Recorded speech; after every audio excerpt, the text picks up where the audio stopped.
Hello students and welcome to the lecture. So students, basically as we know that we had started the discussion over the fundamental rights. Okay, and we have been discussed so many facts and figures, even the fundamental rights and the reasonable restrictions applied on it in the proper sense. Okay, in the previous lecture, basically we had started our discussion over Article 19, which stands for the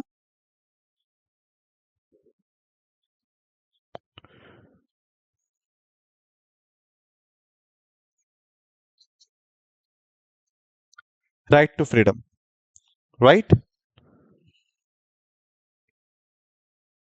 Which stands for the right to freedom. And basically, we had seen that under this particular heading, there are 6 freedoms which have been granted to the citizen of India. Okay. So now I'm going to ask you a simple question before starting this lecture. Like, what are the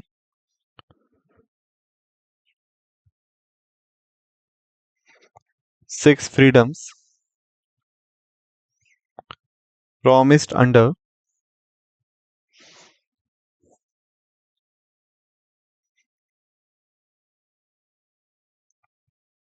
the Article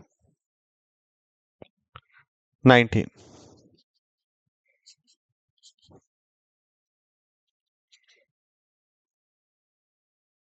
Okay. So now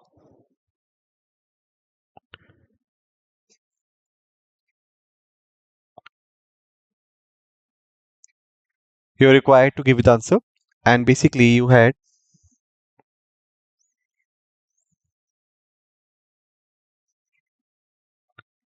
40 seconds to answer it. And your time starts now. 1, 2, 3, 4, 5, 6, 7, 8, 9, 10, 11, 12, 13th, 14th, 15th, 16th, 17th, 18th, 19th, 20, 21, 22, 23, 24, 25, 26, 27, 28, 29, 30, 31, 32, 33, 34, 35, 36, 37, 38, 39, 40. The time's up. So basically, if we talk about the 6 freedoms which are promised under the Article 19, then the first freedom is freedom of speech and expression. Okay.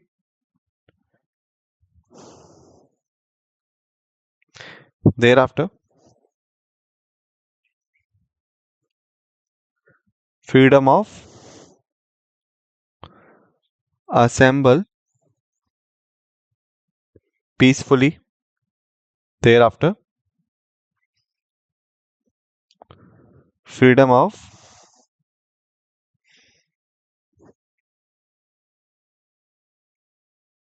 forming association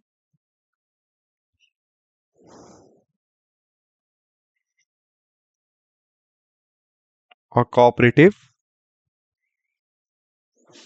societies. Thereafter,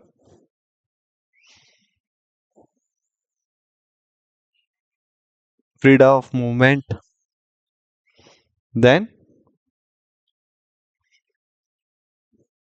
freedom of residing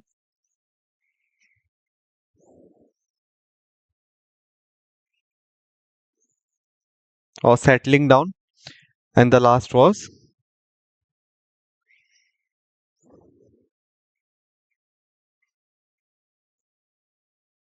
freedom of profession. So basically, these are the 6 freedoms which are promised under Article 19. Out of this, basically, we had discussed the freedom of speech and expression. We had discussed the freedom of assembling peacefully, and we had discussed the freedom of forming associations or the cooperative societies. So now we are left with the freedom of movement, the freedom of residing or settling down, and the freedom of profession. So basically we will start from here. Alright.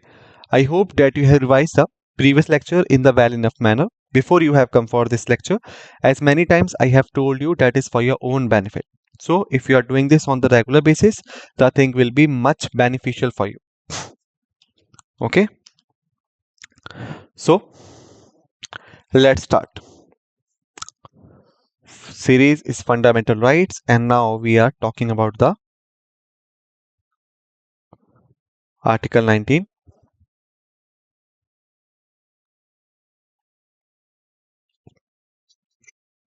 Section 4. Okay. So this freedom entitles every citizen to move freely throughout the territory of India. Okay. Like when we talk about the freedom of speech, freedom of movement,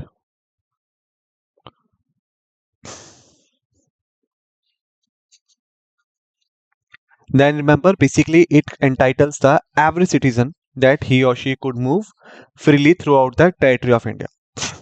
He can move freely from one state to another or from one place to another within a state.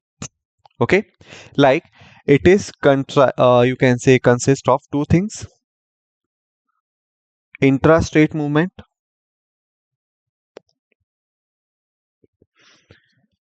and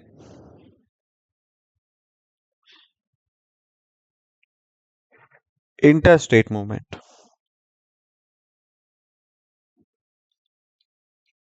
Okay. So now the question is, what do you mean by the intra-state movement and what do you mean by the interstate movement? So basically, if we talk about it in the formal way,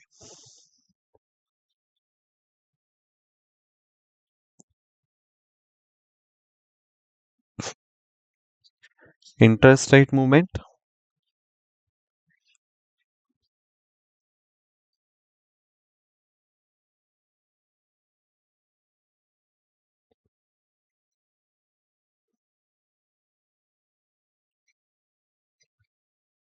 then come interstate movement.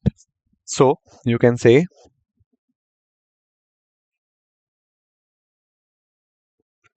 when the movement is from one place to another place within the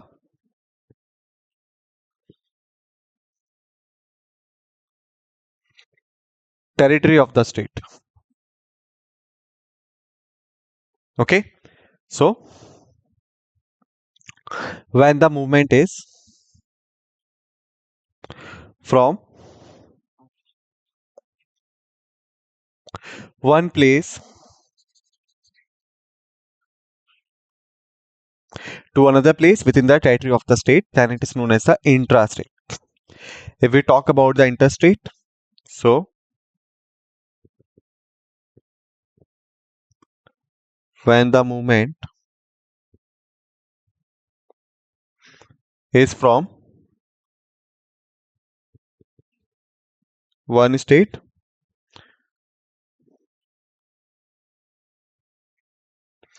to another state outside the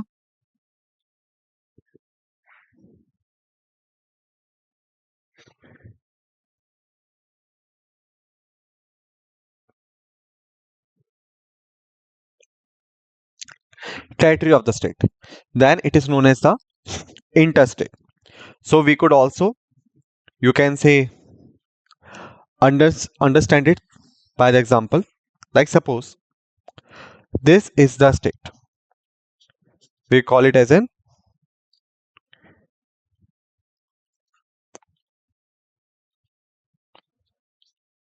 state A.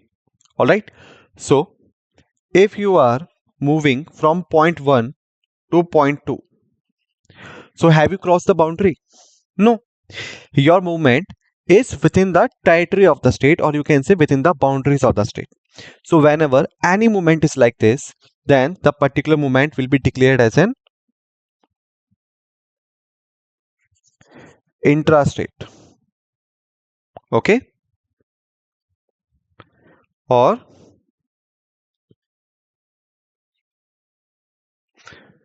within the state. Now, if we look at the another example, so suppose this is a state, okay, and then this is another state. This is state A, this is state B. Okay, now if you have moved from this point to this point, so if you look at here, your starting point was in the state A, but your destination point was in the state B. It means that your movement is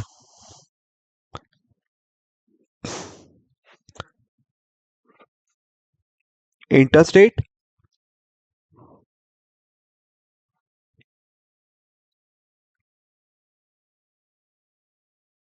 or outside the state. Okay, so that is the difference between the intrastate movements or the interstate movements. So if we talk about the freedom of movement, then it is provided for both interstate within the state or interstate between the states. Got it? So the right underline the idea that India is one unit, so as far as the citizens are concerned, like we had discussed, that basically in India there is a single citizenship and there is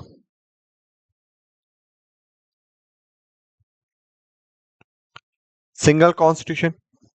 All right, so by seeing this thing, basically in the approach we had promoted the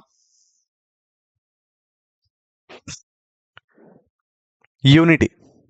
Okay, we had promoted the unity, but in practical sense also we had applied it by providing the freedom of movement. Like if you are moving from Uttar Pradesh to Telangana, you can move it. All right, because you are not required to obtain the citizenship of Telangana, you are not required to obtain the permission from the constitution of Telangana or the constitution of Uttar Pradesh or the citizenship of Uttar Pradesh, nothing like this, because here we have the unity and we have the single things. All right, so that's why the idea also applied to the citizens by providing the freedom of movement. Thus the purpose is to promote the national feeling and not parochialism. Okay, the grounds of imposing the reasonable restrictions on these freedoms are two, namely the interest of the general public and the protection of interest of any scheduled tribe. Okay, like from the beginning till now we have been discussing that the fundamental rights are qualified, not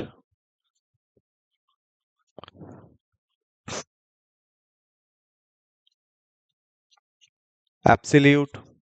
So what is the meaning of this? Like reasonable restrictions could be imposed on it. All right, so similar thing applies here, freedom of movement also. Like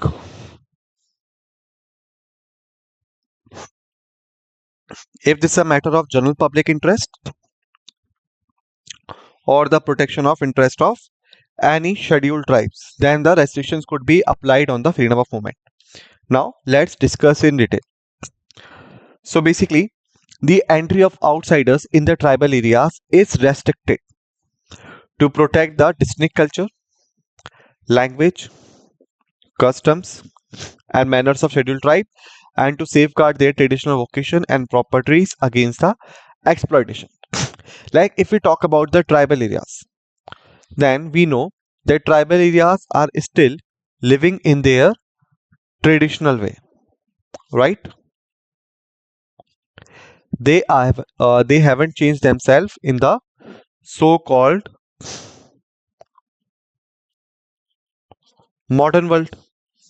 Okay, so it is necessary that what they have, like the distinct culture, language, customs, manner of scheduled tribes, and their vocation and properties rights against the exploitation, that must be protected. And that's why the outsider entries are banned in the traditional area. So the Supreme Court held that the movement of prostitutes can be restricted on the ground of general public health and in the interest of public morals. This is the second restrictions. Okay. Then the Bombay High Court validated the restrictions on the movement of the person affected by AIDS. Okay.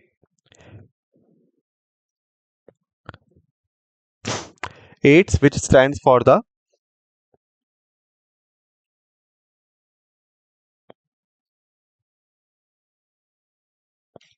acquired immunodeficiency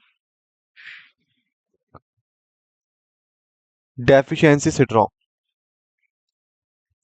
and this is a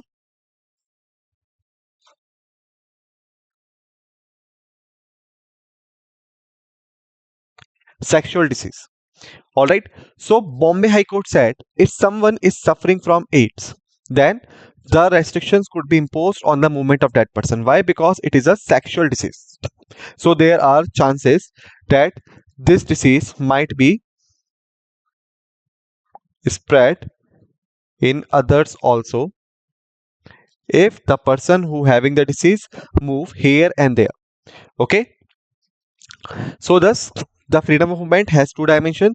First, the internal right to move inside the country, okay, like intrastate or the interstate movement, and external right to move out of the country and right to come back to the country. Okay, like suppose if we talk about it, so we know that if we talk about the Pakistan, so we know that since the history, the relation of India Pakistans are not so normalized. Okay, we had a wars in the history and even we had a tensions at the borders. All right, but on the basis of this, until or unless it is a matter of national security,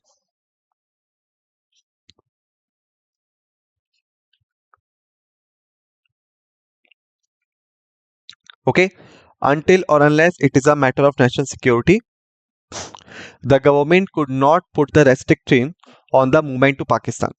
Like if any Indian wants to go to the Pakistan for some you can say marriage purpose, for some tour purpose and all, then he could go it.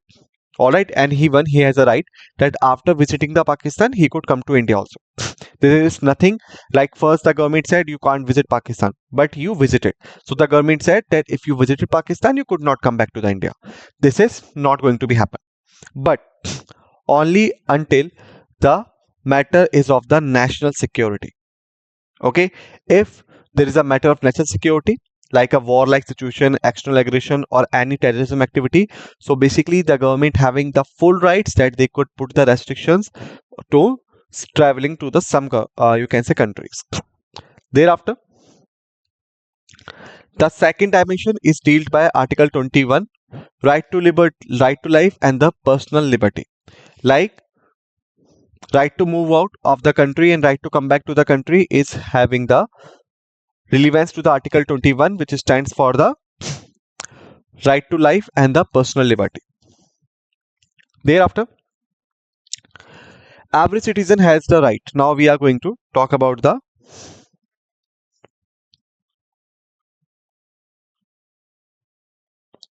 Article 19, fifth,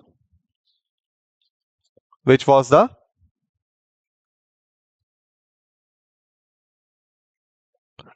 right to reside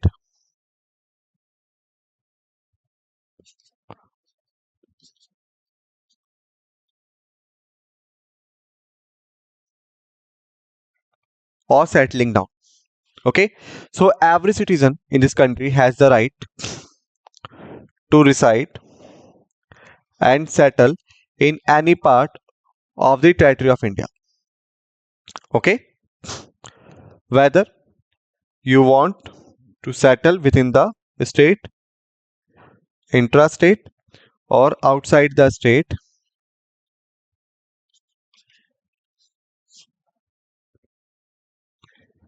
interstate. Okay,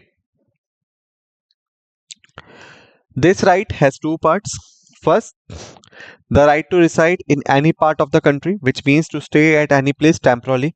Okay, like if you talk about persons like who are working, Okay, so it's common to them that they usually go from one city to another city. Like you have a job in Delhi, but due to some reasons you have to left it, or even you find a good offer in Bangalore, so you will move to the Bangalore. So what it means? It means stay at any place for the temporary basis.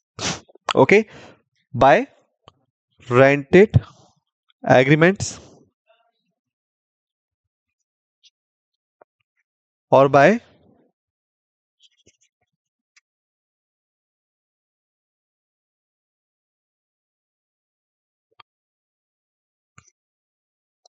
lease agreements. All right, it's basically having the two sense. Thereafter, another one is right to settle in any part of the country, which means to set up a home or domicile at any place permanently, which means buying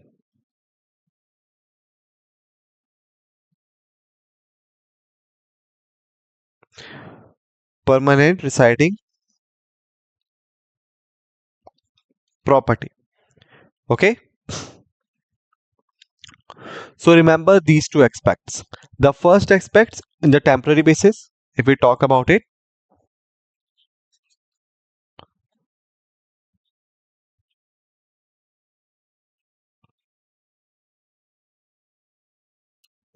so temporary basis, it having two aspects: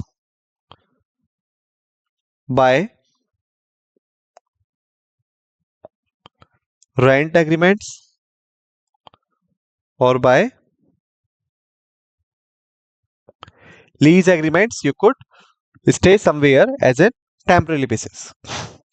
Second aspect was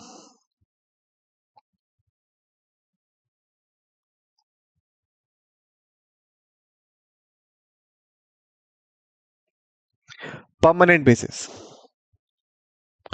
Permanent basis is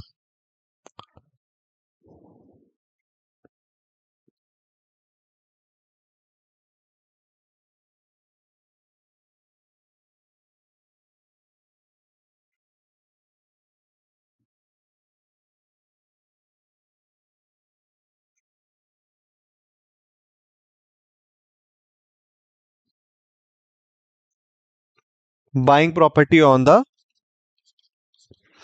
permanent basis. Okay, so these two. The right is intended to remove the internal barriers within the country or between any part of it. Like there are so many barriers: culture barriers, okay, environmental barriers, language barriers, religion barriers, and all right. So due to these barriers, there must be no harm given to the unity of this country.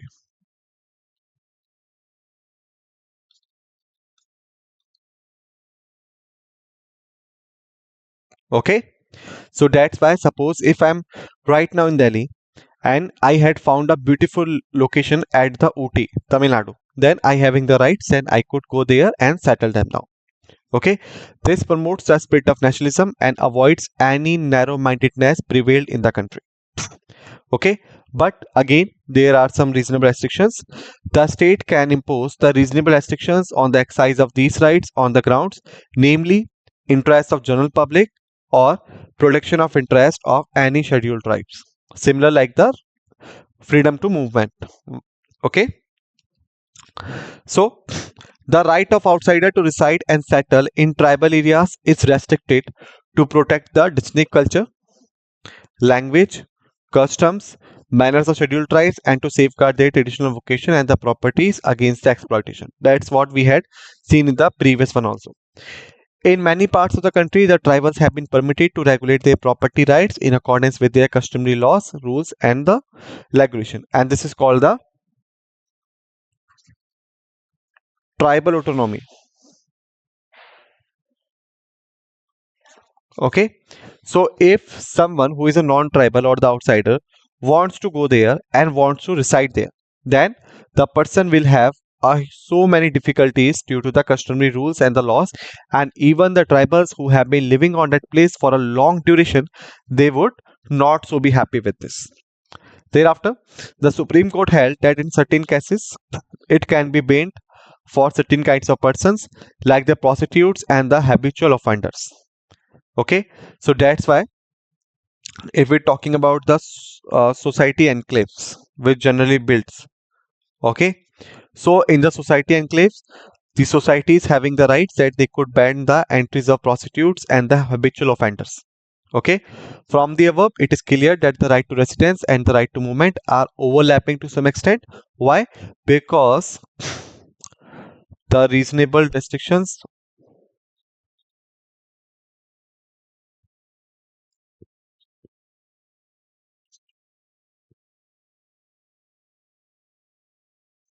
are same on both. Okay, so that's why they both are complementary to each other, because once you move somewhere, then you will reside, not you reside and then you move, because this is technically impossible. All right, so students, basically in this lecture we have done till here. In the next lecture we will continue from here.